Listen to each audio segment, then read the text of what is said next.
Amados, eu quero passar a palavra agora à minha filha. Priscila vai estar compartilhando conosco a palavra de Deus. Nós estaremos assim, sendo fortalecidos do Senhor na sua palavra. Amém?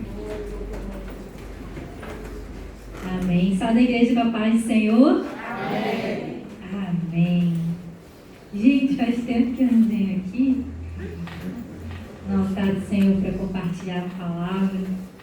E é com muito temor que eu estou aqui hoje, né? Um pouco de família. Que alegria estar com os irmãos e ter o privilégio de falar isso aqui. Palavra de Deus. Deus é maravilhoso. Estou muito feliz com a presença de um amigo muito querido ali da faculdade, o Hilder, diretamente do Peru, né? Um amigo que a gente ama orar juntos, a gente estuda muito a palavra lá na universidade, estamos sempre envolvidos em trabalhos evangelísticos e hoje ele está aqui prestigiando nessa manhã. E estamos juntos, estou vendo várias famílias representadas aqui hoje e isso alegra o coração de Deus, ver famílias na casa do Pai. Então, que alegria que você está aqui hoje. Talvez você esteja pensando, eu queria que outra pessoa tivesse, eu queria que talvez o fulano tivesse, ciclano. Você está aqui hoje. Então, a mensagem é para você mesmo. Hoje nós estamos aqui com o propósito de falar especificamente para os filhos, é o que nós vamos estar falando, mas eu gostaria de estar orando com os irmãos antes de falar qualquer coisa, né? Para que Deus venha estar dirigindo e abençoando esse momento. Amém? Oremos. Senhor, meu Deus, querido Pai, eu te agradeço, Senhor, por estarmos na sua casa. Obrigada, Jesus, pelo seu amor por nós. Obrigada, Senhor. Muito obrigada. Porque o Senhor nos chama de filhos. Filhos amados do Senhor. Que privilégio ser filha de Deus. Ah, não tem coisa melhor do que ter um pai tão amoroso, tão dedicado, tão bom, tão mestre como o Senhor. Nós temos tanto a aprender contigo. Queremos ser sempre filhos submissos à sua vontade, Deus. E nesta manhã estamos abertos para ouvir a sua instrução, para ouvir o que o Senhor tem para falar conosco. Que não sejam as minhas palavras, mas sejam as suas palavras nessa manhã. Usa, Senhor, a minha boca. Venha, Senhor, abençoar as mentes de cada um dos irmãos, tirando os bloqueios, tirando qualquer tipo de embaraço, Pai. Para que a mensagem seja falada, a mensagem entre nos corações e produza frutos para a glória de Deus. Em nome de Jesus. Amém. Amém, amados. Então, vamos lá, deixa eu me controlar no tempo, porque eu me empolgo com a palavra de Deus. Me empolgo com essa palavra maravilhosa. Então, hoje a gente está aqui na incumbência de falar de filhos, e eu sou filha, todos aqui são filhos, né? Talvez alguns com os pais vivos, outros não mais com os pais vivos. Mas se você já tomou uma decisão para Jesus no seu coração, então você é filho de Deus. Amém. Então você, mesmo se os seus pais não estiverem mais presentes nessa terra, você conta com um Pai maravilhoso que te ama dos céus e que zela por você que está aqui nessa terra. Então guarda essa palavra aí no seu coração e vamos lá para a palavra de Deus. Lucas 15. Gostaria de meditar hoje com os irmãos em Lucas 15, versículo 11 ao versículo 32. É um texto super conhecido. Eu acho que das parábolas de Jesus, talvez essa é a parábola que você fala, essa eu conheço. Essa é muito conhecida. É um texto que eu acho que todos os irmãos conhecem a história, então eu vou estar relembrando com os irmãos essa história e vamos estar falando algumas características dos filhos observados nesse texto. Engraçado que durante essa semana eu tenho costume, né, de fazer devocional todos os dias.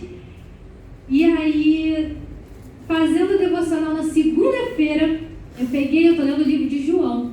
Falei, Senhor, eu vou aqui fazer a minha devocional, mas eu tô pensando, como é que vai ser domingo? Que palavra eu vou compartilhar com os irmãos? Porque falar de filhos, eu nunca falei de filhos, acho que eu nunca ministrei no culto de família. Vai ser a primeira vez, estou nervosa. Aí, na mesma hora veio o filho pródigo. Nem era o que eu ia fazer de devocional naquele dia, mas veio nitidamente o filho pródigo. Aí eu pensei, ok, filho pródigo. Aí eu fui ler a história do filho pródigo. Nossa, mas essa história aqui é meio complicada, né? Porque eu sou filho meio complicado nessa história. São 2 filhos, e bem complicados. Mas aí o Senhor começou a me mostrar alguns pontos que a gente pode aprender com esses filhos. Eu logo, quis pegar uma Bíblia de estudo da família para ver se tinha algum estudo sobre o filho pródigo, algum estudo para filhos. Aí na Bíblia só tinha estudo para os pais. Falei, gente, eu quero tudo pronto, mas não, tem que ficar na dependência do Senhor. Então vamos lá. Lucas 15, nós vamos ler do versículo 11 ao versículo 32. Preste bem atenção em cada parte dessa história, principalmente nos filhos dessa história. Versículo 11. Jesus continuou. Um homem tinha 2 filhos. O mais novo disse ao seu pai, pai, quero a minha parte da herança. Assim, ele repartiu sua propriedade entre eles. Não muito tempo depois, o filho mais novo reuniu tudo o que tinha e foi para uma região distante. E lá desperdiçou os seus bens, vivendo irresponsavelmente. Depois de ter gasto tudo, houve uma grande fome em toda aquela região. E ele começou a passar necessidade. Por isso foi empregar-se com um dos cidadãos daquela região, que o mandou para o seu campo a fim de cuidar de porcos.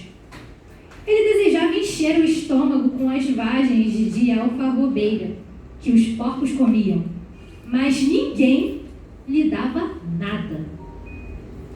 Caindo em si, ele disse, quantos empregados de meu pai têm comida de sobra e eu aqui morrendo de fome? Eu me porei a caminho e voltarei para o meu pai e lhe direi, pai, pequei contra o céu e contra ti. Não sou mais digno de ser chamado teu filho. Trata-me como um dos teus empregados. A seguir, levantou-se e foi para seu pai. Estando ainda longe, seu pai o viu, cheio de compaixão, correu para seu filho e o abraçou e beijou. O filho lhe disse, pai, pequei contra o céu e contra ti. Não sou mais digno de ser chamado teu filho. Mas o pai disse aos seus servos, depressa, tragam a melhor roupa e vistam nele. Coloquem um anel em seu dedo e calçados em seus pés. Tragam um novilho gordo e matem-no. Vamos fazer uma festa e alegrar-nos.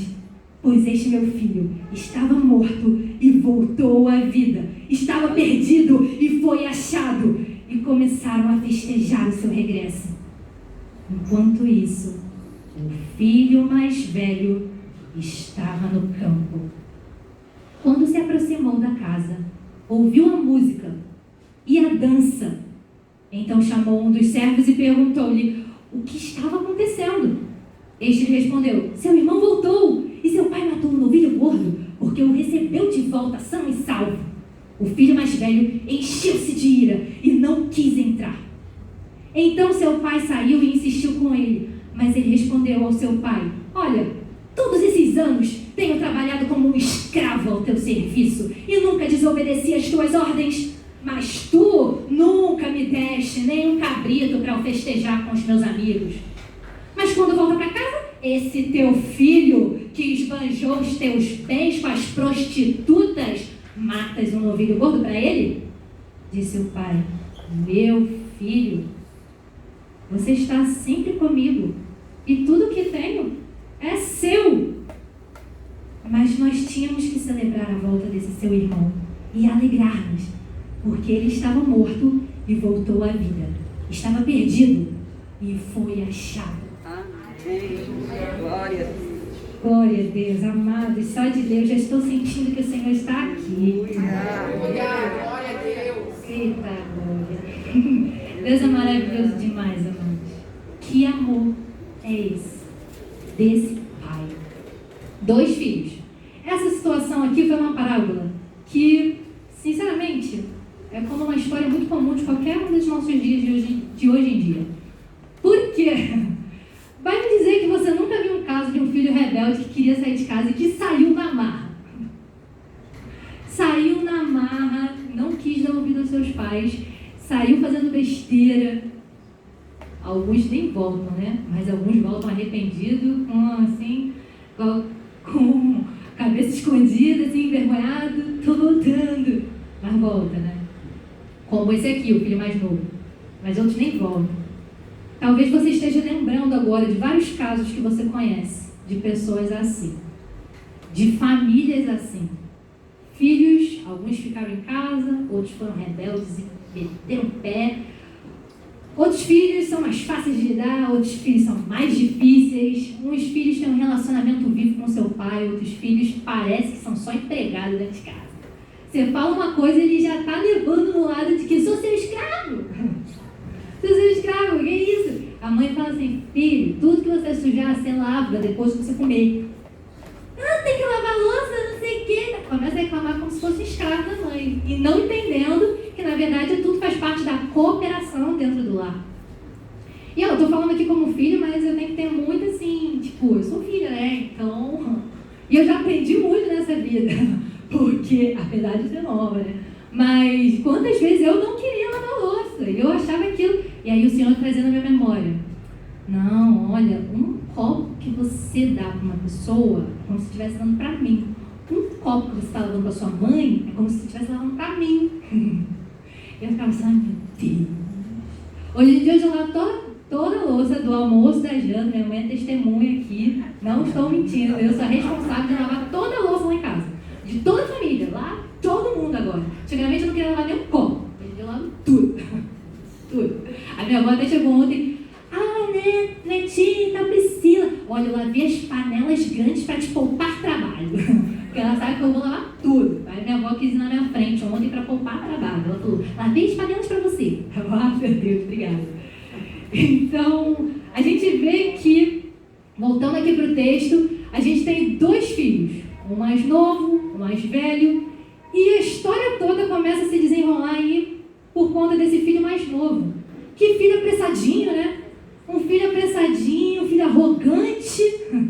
Um filho que chega para o pai, no versículo 11, pai, quero a parte da minha herança. Que isso, gente? Que negócio é esse? O pai está vivo e já quer herança? Normalmente você dá herança quando o quê? O pai morre, né? É como se o filho tivesse assim, pai, para mim você já está morto, passa a herança. Que isso, gente? Que prepotência toda é essa? Que visão é essa desse filho querendo a morte do seu pai? Já, passa a herança. E detalhe, é o mais novo. Então ainda tinha muita coisa, sabe? O pai ainda estava vivo para aproveitar ali com a sua família, com a sua casa e tal. Mas não, ele querendo muita imaturidade. A gente vê por parte desse filho. Imaturo, rebelde. Aqui a gente não vê nenhuma discussão, porque o pai poderia ter falado, não vou dar coisa nenhuma. Mas a gente não vê nenhuma discussão assim por conta do pai. A gente vê aqui no versículo 12, pai, quero minha parte da herança.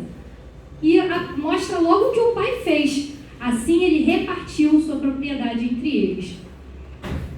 E o que me chama a atenção é que no versículo 13 vai dizer que não demorou muito tempo. Foi poucos dias depois, o filho já pega essa herança e sai gastando tudo. Provavelmente a gente vê aqui como uma propriedade, né? Repartiu a sua propriedade. Imagine uma grande fazenda que aquele pai tinha. Aquele era o filho mais novo, então ele nem era o primogênito. O primogênito normalmente recebia mais herança, né?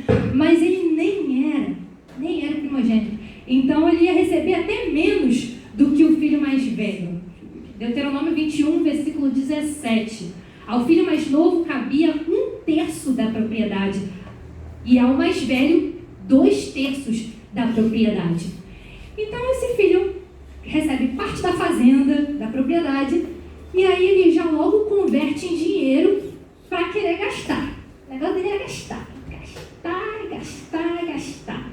Quantos filhos assim, né, hoje em dia? Quer gastar, Senhor, me dá dinheiro, mãe, me dá dinheiro, pai, eu quero dinheiro. Quero comprar tal coisa, quero sair com os meus amigos, quero ir pra festa. Só quer dinheiro, não trabalha, não tá nem aí para se preocupar com a coisa, mas quer dinheiro. E aí aqui a gente vê no versículo 13, né? O filho mais novo reuniu tudo o que tinha e foi para uma região distante. E lá desperdiçou seus bens vivendo irresponsavelmente. Então a gente vê um filho que pega a sua parte da herança, né, do que o pai tinha, e ele vai começar a gastar, e a Bíblia vai dizer como ele gastou. Irresponsavelmente. E aí a gente vê, né, no caso desse filho, alguns abandonam a casa dos seus pais fisicamente. Mas outros nem abandonam a casa dos seus pais fisicamente, mas abandonam o ensino que os seus pais dão. Não estão nem aí para o que os seus pais estão ensinando. Isso também é uma forma de abandono. Aqui a gente está vendo um filho rejeitando a casa do seu pai mesmo. Tipo, tô indo, tchau, fui. E foi, meteu o pé. Mas tem gente que abandona de outras formas. Rejeitando a palavra que o seu pai está falando, rejeitando todo tipo de ensinamento, não dando crédito. E aqui vai mostrar, né, esse filho mais novo, ele sai, ele gasta e tal, mas chega uma hora que ele sente fome. Ele tem fome, ele precisa comer alguma coisa. E aí, como é que vai ficar? Tipo, ele sente fome, mas ele já gastou tudo. E aqui vai mostrar que ele vai tentar emprego, alguma coisa para comer, sei lá, né? Aonde? Aonde cuidavam de porcos. Porcos. Pensa só, ele foi trabalhar, ver se conseguia comer alguma coisa no meio dos porcos. Para o judeu, porco era uma coisa pura. Provavelmente ele estava em terra gentia, né? Fala que ele foi para longe, e aí ele vai para um lugar tentar cuidar de porcos. Que, sério, para quem está ouvindo essa história, que Jesus está contando essa parábola para os judeus ali, né? Já era um nível, assim, total de degradação. Foi cuidar de animal impuro. Pior coisa que poderia acontecer.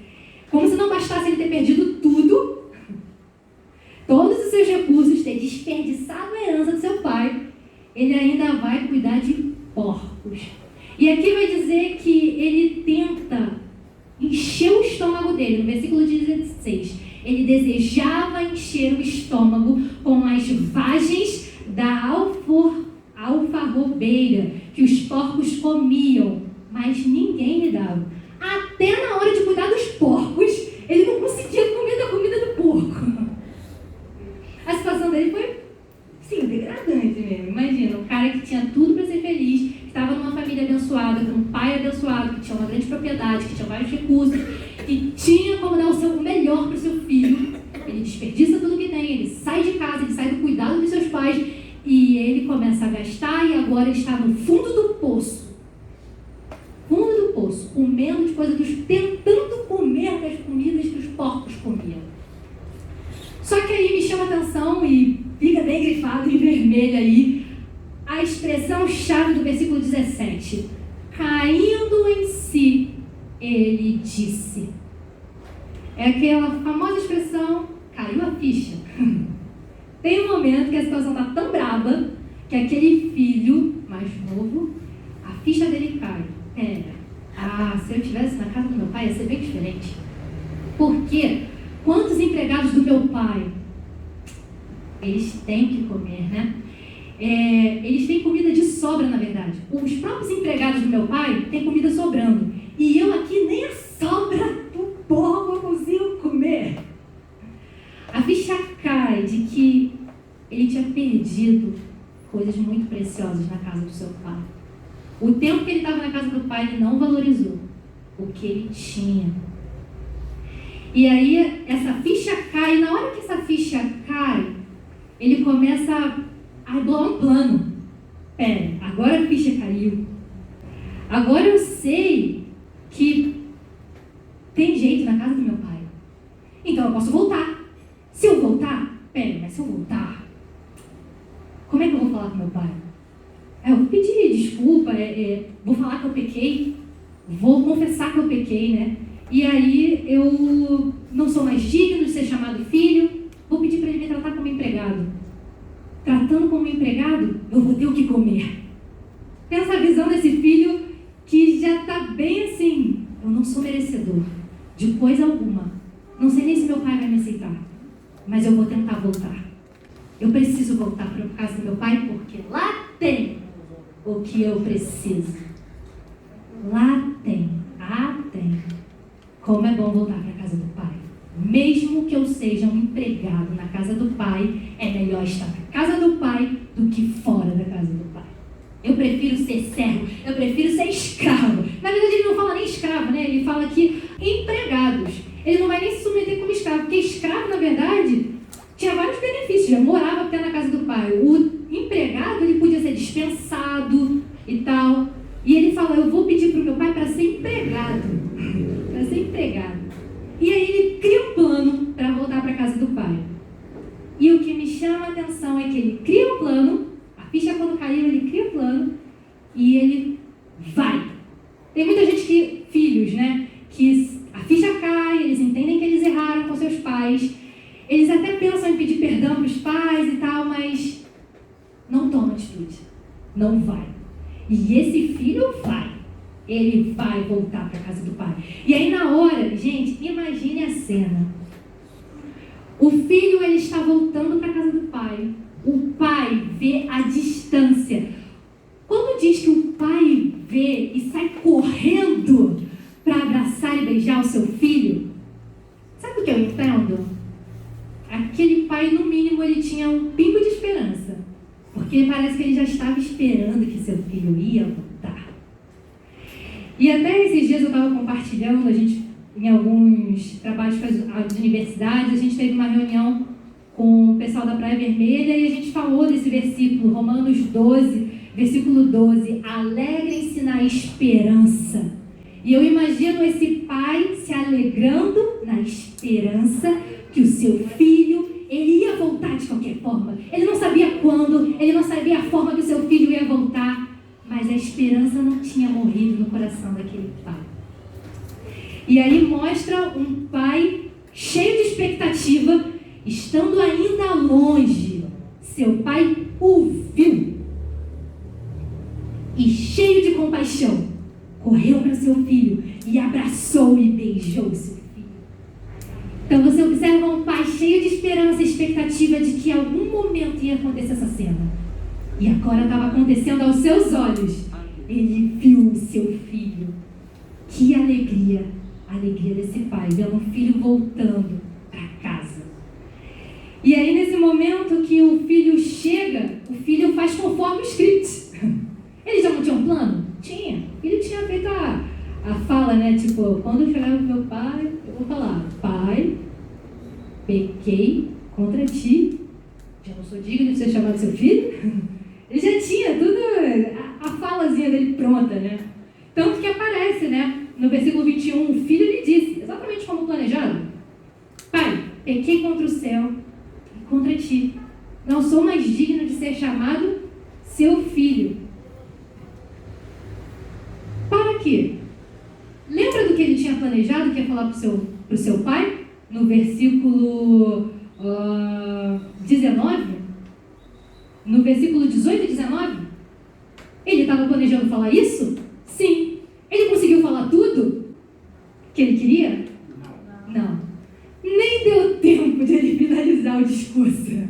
Ele estava tentando falar com seu pai, mas aí ele chega, quando ele vai falar a parte assim, trata-me como um dos teus empregados, o pai já reage.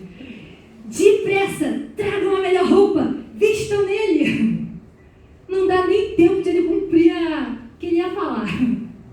Porque grande é a alegria daquele pai que está vendo o seu filho de volta. A reconciliação, como alegra o coração do pai.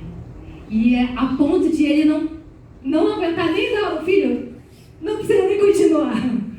Eu já estou muito feliz com esse seu passo que você está dando hoje. Depressa, botam nele a melhor roupa. Esse é meu filho, que me enche de alegria. Esse é meu filho. E aí esse pai, ele alegre, toma as providências para um momento de grande celebração. E aí a gente vê aqui o alvoroço. Todo mundo, empregados. Vamos lá, depressa. Roupa, anel, calçados. Começa a galera da ornamentação de festas aí. Veio a equipe de eventos aqui da família, né? Tem uma equipe de eventos. Que eles começam a falar, dê calçado, normalmente o novilho gordo era para momentos de grande celebração. Eles preparavam o novilho para grandes festas, engordavam o novilho para isso. Então a gente vê aqui ele falando, é para pegar aquele novilho gordo. Sabe aquele novilho que está lá, que a gente já está preparando há um tempo, que a gente está alimentando para aquela grande festa? Aí os empregados devem falar, vai pegar esse? É esse mesmo. Meu filho está de volta. É para matar esse novilho para a festa. Ok, vemos aí então a alegria do pai em relação a um filho que voltou. Um filho que inicialmente, quais características que nós poderíamos dizer sobre esse filho? Arrogante, rebelde, que mais? Egoísta, que mais? Desobediente, teimoso. A gente vai vendo várias coisas, né? Imaturo. Característica do filho mais novo. Agora vamos ver aí, o filho mais velho aparece na história. Até então a gente está vendo só o filho mais novo e Deus transformando esse coração difícil. O filho mais novo estava pisando só na bola, mas ele cai a ficha dele. Ele cai em si, ele se conserta. E aí quando chega no versículo 25 em diante, é a história do mais velho. Vamos ver como que se comporta o mais velho com seu pai?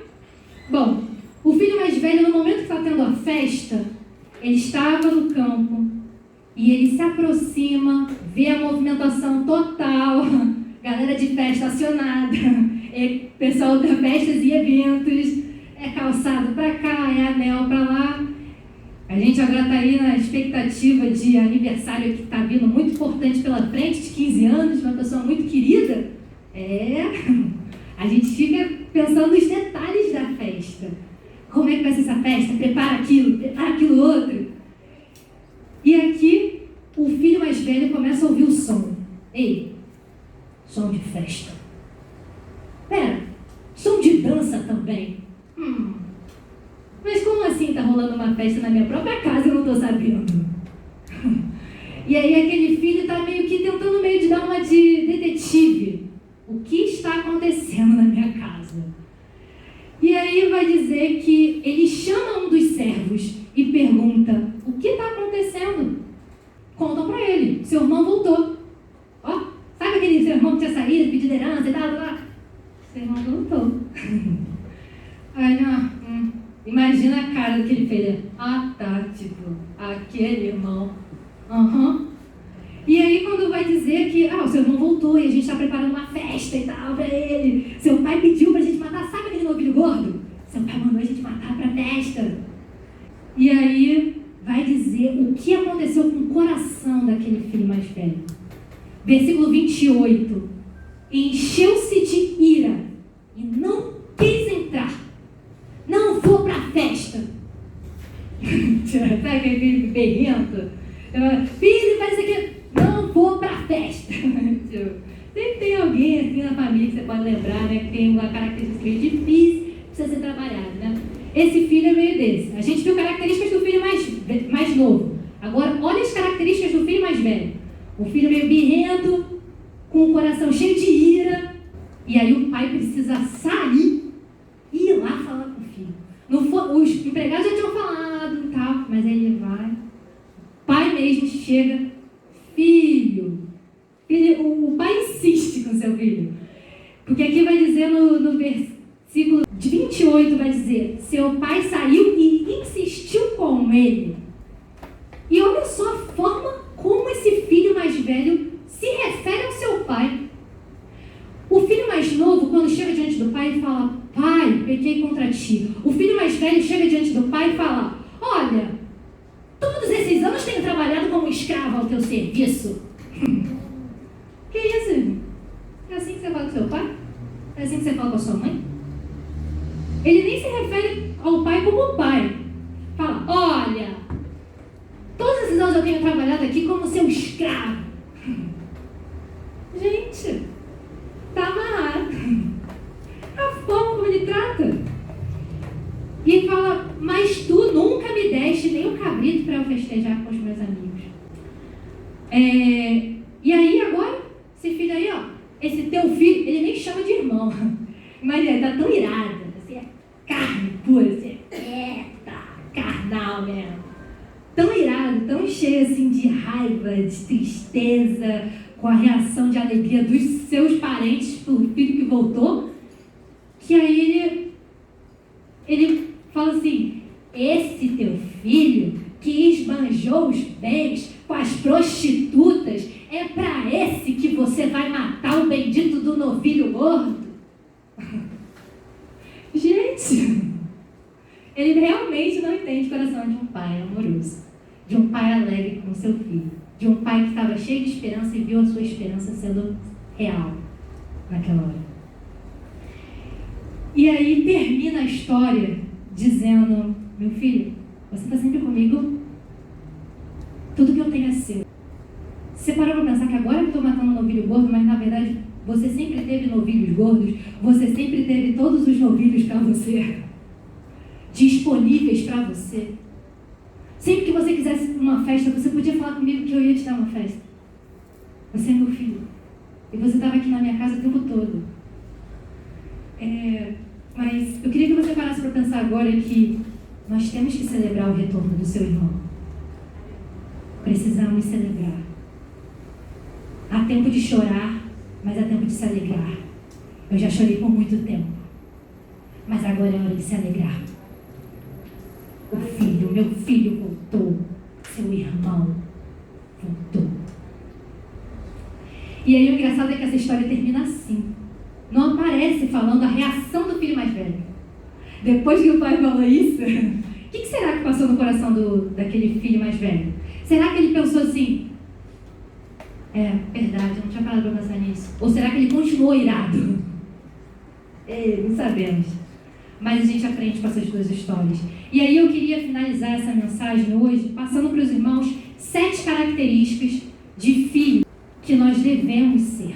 Com base em tudo que nós vimos sobre essas características de filhos aqui, a gente viu o filho mais novo e vimos o filho mais velho. A pergunta que fica no ar é: quais são as características do filho que eu devo ser? Eu como filho, tendo os meus pais presentes, e eu como um filho de Deus. Quais são as características do filho que o meu pai e minha mãe esperam, que o meu Deus espera? Primeira coisa, seja um filho humilde. Humilde. Humildade sempre. Provérbios 16, versículo 18 e Filipenses 2, 3 a 5, a gente vê claramente todo momento Jesus ensinando a gente a ser humilde. Em Filipenses 2, 3 a 5, é o texto que vai falar que Jesus, ele não teve por usurpação ser igual a Deus, ele se esvaziou da sua glória. Ele veio a essa terra, ele se fez carne. Ele se humilhou à forma humana e veio aqui por amor a nós. Que a nossa humildade seja como a humildade de Jesus, de se humilhar mesmo. Um coração humilde agrada o coração do Pai. Agrada. Então, orgulho jamais. Orgulho jamais. Provérbios 16, 18. Olha, irmãos, pega a Bíblia rápido. Você quer desembanhar a espada, essa é a sua hora. Provérbios 16, versículo 18. O orgulho vem antes da destruição. O espírito altivo antes da queda. Tem uma pessoa orgulhosa? Olha, vai por mim. Daqui a pouco ela está caindo, tá? Porque orgulho precede a ruína. Vai vir destruição. Tá vendo o filho orgulhoso que bate o pé e tá cheio de orgulho, não deixa nem o pai falar? Bem ruína por aí para esse filho. Fica certo disso. Vai vir queda. Vai cair. Então, ó, não queremos ser esse tipo de filho, né? Provérbios 16, 18, acabamos de ler. O Filipenses 2, 3 a 5. Nada façam por ambição egoísta ou por vaidade, mas humildemente considerem os outros superiores a si mesmo. Cada um cuide não somente dos seus interesses, mas também dos interesses dos outros. Seja a atitude de vocês a mesma de Cristo Jesus, que embora sendo Deus, não considerou que o ser igual a Deus era algo que devia apegar-se, mas esvaziou-se a si mesmo, vindo a ser servo, tornando-se semelhante semelhante aos homens, e sendo encontrado em forma humana, humilhou-se a si mesmo, e foi obediente até a morte, e morte de cruz. Por isso Deus os exaltou à mais alta posição, e lhe deu o nome que está acima de todo o nome, para que ao nome de Jesus se dobre todo o joelho, nos céus, na terra e debaixo da terra, e toda língua confessa que Jesus Cristo é o Senhor, para a glória de Deus. Aleluia. Então, a atitude que você tem que tomar como filho é a atitude de Jesus. Seja humilde. Segunda característica, um filho que você deve ser, aquele que honra seu pai e a sua mãe. Como assim que honra seu pai e sua mãe? Que obedece. A palavra de Deus diz em Efésios 6, versículo 1 ao versículo 3. Esse texto, gente, é Efésios, né? Que carta! Meu Deus! Cartas que eu admiro demais, assim, apaixonada, Efésios e Colossenses. Efésios 6, versículo 1 ao versículo 3. Filhos, obedeçam aos seus pais no Senhor, pois isso é justo. Honra teu pai e tua mãe. Este é o primeiro mandamento com promessa, para que tudo te corra bem e tenhas longa vida sobre a terra. Então, você está querendo ver tudo correr bem na sua vida? Ter vida longa? Honra teu pai e tua mãe. Obedece. Tem muitos filhos hoje em dia rebelde, pisa o pé. Que nem esse filho aqui, os filhos, né, aqui da história do filho pródigo, filhos totalmente rebeldes. Mas olha, rebelião é uma coisa muito terrível. 1 Samuel 15, versículo 23, vai dizer que rebelião é como o pecado de feitiçaria perante o Senhor. Eita, você não é feiticeiro, mas é rebelde. Dá no mesmo. Eita, que pesado. 1 Samuel 15, versículo 23, pois a rebeldia é como o pecado de feitiçaria, a arrogância como o mal da idolatria. Assim como você rejeitou a palavra do Senhor, ele o rejeitou como rei. A gente vai ver aqui o contexto que foi falado desse texto, né? Então, é sério, rebelde? Jamais. Então, filhos obedientes, que honram seus pais e suas mães. Colossenses 3, versículo 20. Ainda estamos dentro de submissão. Gente, obediência. Eu costumo falar, quer entender sobre obediência? Leia o livro de Deuteronômio. Só isso. Deuteronômio de 1 até 34 vai falar sobre consequências de obediência e consequências de desobediência. Se você pegar lá, você vai ficar pasmo. Muita coisa mesmo. Se pegar principalmente aí, capítulo 28 de Deuteronômio, 28, a lista é grande. Todas as consequências da obediência e desobediência. Mas Colossenses 3,20 vai dizer, filhos, obedeçam aos seus pais em tudo, pois isso agrada ao Senhor. Quer saber o que agrada a Deus? Eu acho que todo mundo que ama a Deus tem que fazer aquilo que agrada a Ele. Então, quer saber o que agrada a Deus? Aí então uma coisa, obedeça aos seus pais. Vamos continuar, porque eu acho que de obediência, rebeldia, eu poderia dar uma lista dos irmãos, assim, muito grande. Deuteronômio 30, versículo 2 e 3, que vai falar sobre a obediência traz restauração. Às vezes as pessoas estão querendo muito ver a família restaurada, mas não tem obediência no meio da família. Filho não é obediente, como é que vai ver restauração? Não tem restauração.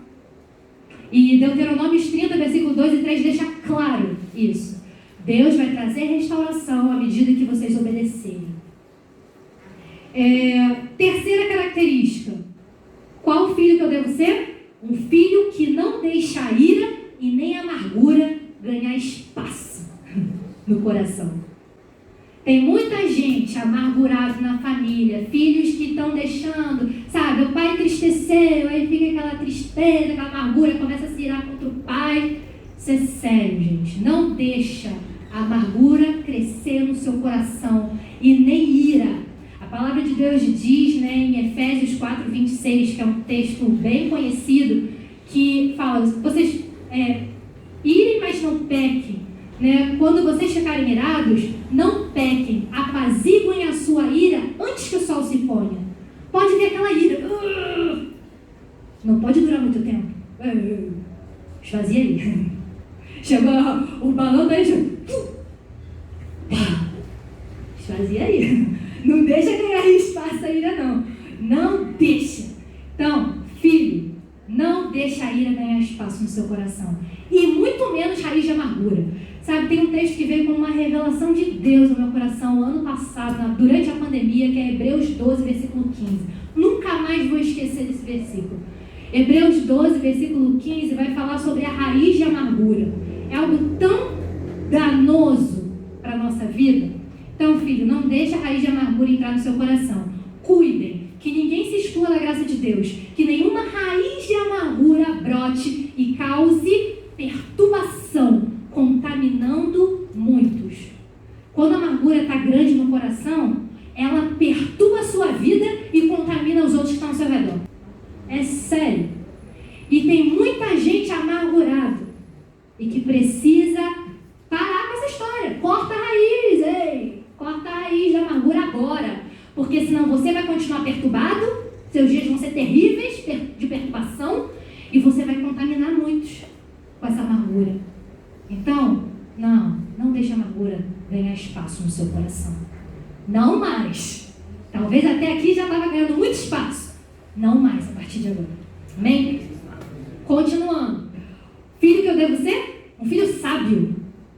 Provérbios 15, versículo 20. Sobre filho sábio tem muitos provérbios que falam sobre isso, né? Mas eu escolhi um que foi do meu devocional dessa semana e eu falei, é esse mesmo que eu vou falar. Provérbios 15, versículo 20. O filho sábio dá alegria a seu pai, mas o tolo despreza a sua mãe.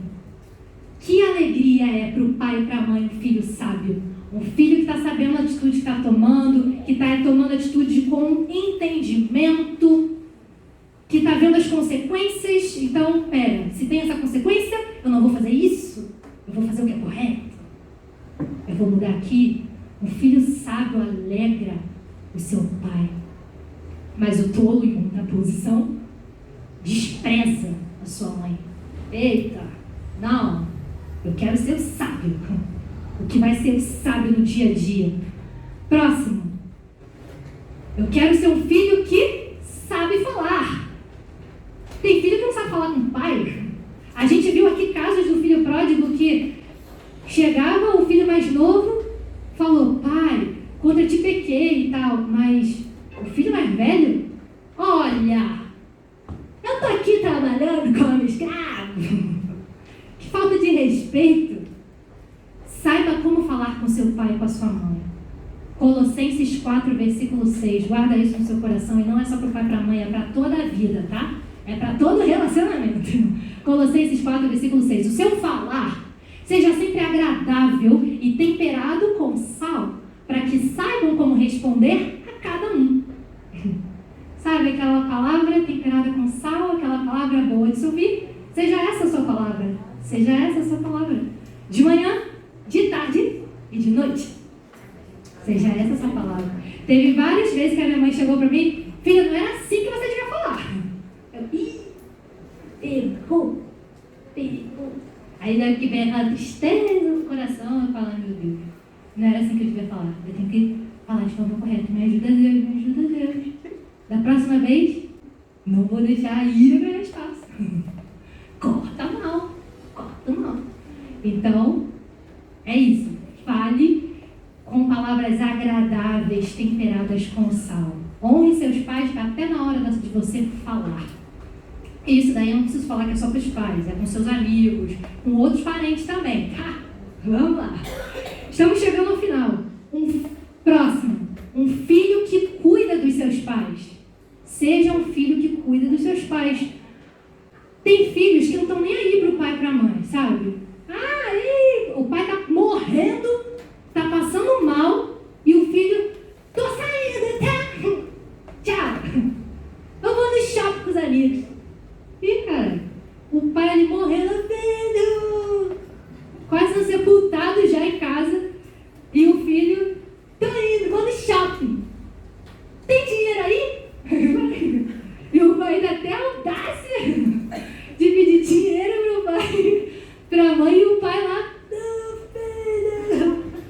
Misericórdia, Jesus tem compaixão desses filhos.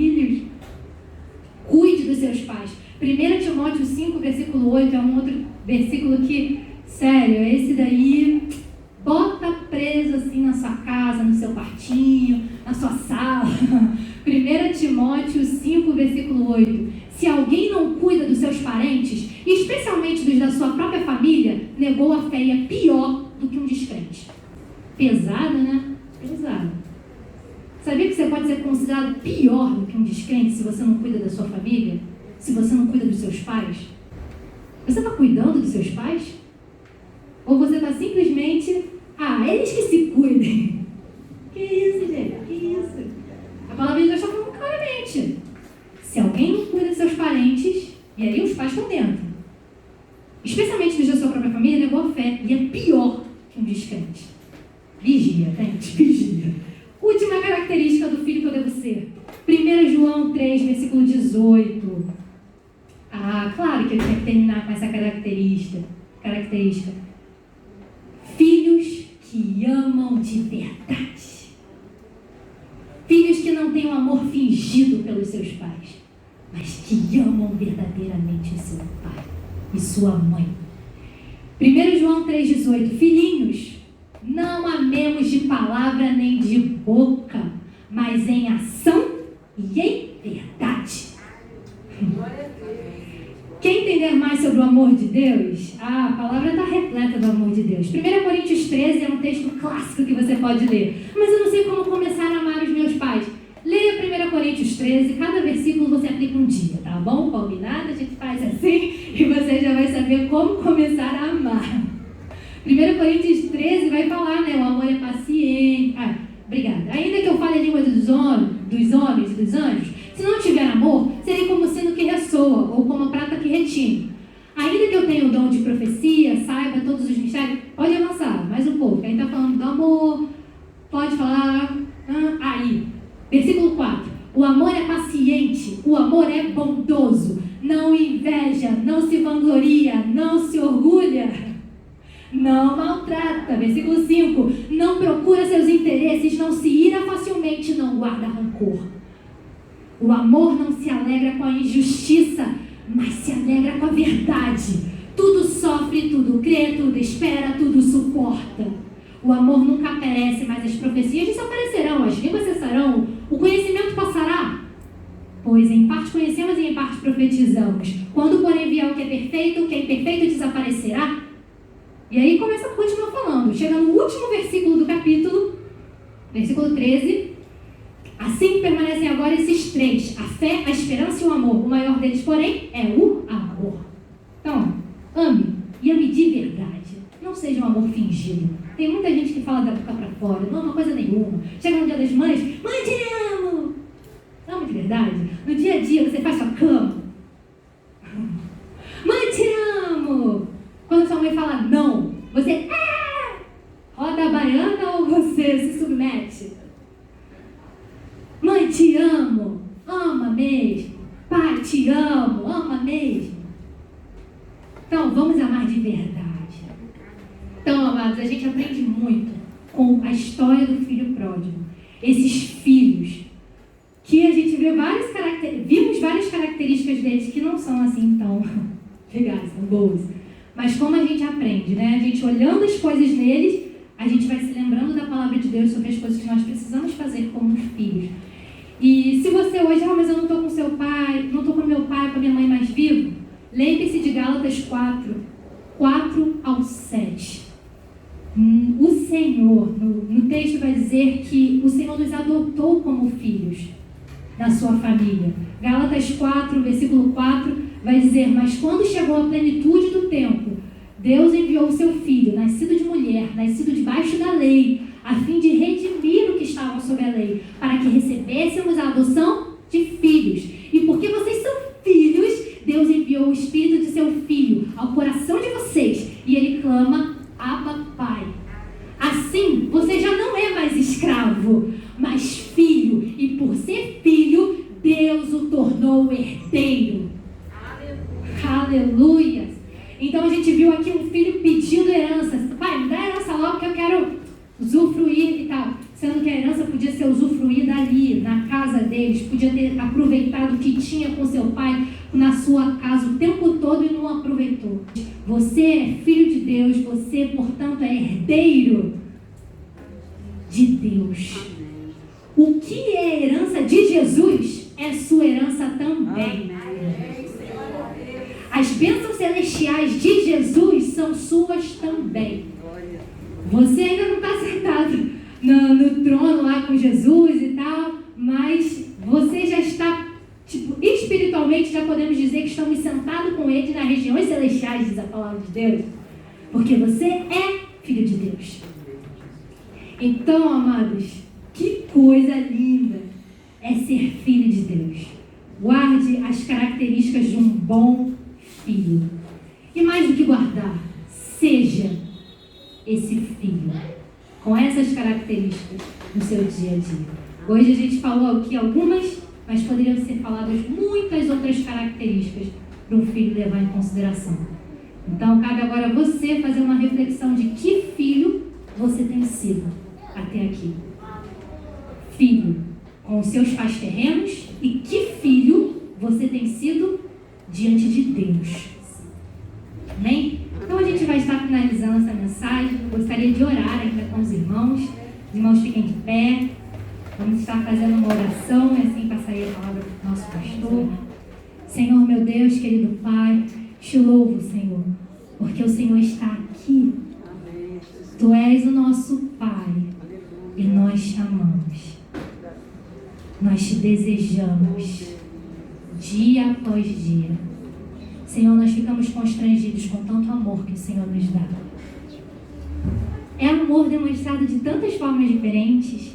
O Senhor nos ama no falar, o Senhor nos ama em atos de bondade, o Senhor nos ama de várias formas e a gente tem provado desse amor. E Pai, nós queremos alegrar o seu coração. Queremos sim trazer muita alegria todos os dias para o Senhor no nosso relacionamento contigo e no nosso relacionamento com os nossos pais nessa terra. Obrigada, Pai, porque o Senhor nos deu pais abençoados, o Senhor nos presenteou com a vida deles, Pai. Eles têm se dedicado em nos ensinar o seu caminho, eles têm tantas vezes sido tão pacientes conosco. Obrigada pelos nossos pais. E obrigada por ser o nosso Pai Supremo. Continua conosco, Deus. Obrigada também pelas suas disciplinas, porque a disciplina do Senhor é uma prova concreta do seu amor por nós. Obrigada, Senhor. E queremos aceitar todos os dias as disciplinas do Senhor como filhos obedientes. Nos ensina a te obedecer dia após dia, mesmo diante de um não do Senhor. Mesmo quando não for a nossa vontade, nos ensina a ser obedientes. Glorifica o teu nome nas nossas vidas. Nos encontre nessa manhã, Deus. Restaure os nossos corações. Que haja reconciliação, sim. Filhos tendo seus corações convertidos aos seus pais e corações dos pais convertidos aos filhos. A paz que excede todo entendimento, governando os lares. Que toda discussão que tem dentro das casas caia por terra em nome de Jesus. Que a partir de agora, palavras agradáveis possam estar saindo dos nossos lábios o tempo todo. Palavras de amor. Reina nos nossos lares, Deus. Tem muitas famílias aqui representadas. Entra, Senhor, em cada quarto, em cada cômodo da casa. Repreendo agora em nome de Jesus todo espírito contrário, todo espírito de dissensão nas famílias, todo espírito de rebeldia, cai por terra agora, em nome de Jesus. Deus é poderoso. Deus é poderoso e quebra cadeias. Aleluia. Nós cremos, Deus, no que o Senhor está formando, gerando nos nossos lares no dia de hoje, Pai. Nós cremos e o nosso coração se fortalece em esperança. Nós vamos ver filhos reconciliados com seus pais, filhos voltando para a casa do Senhor, filhos firmes na casa do Senhor, sim. Eu declaro agora em nome de Jesus, toda barreira cai por terra, tudo que está prendendo a vida dos filhos de se reconciliar, cai por terra agora em nome de Jesus. Em nome de Jesus, uma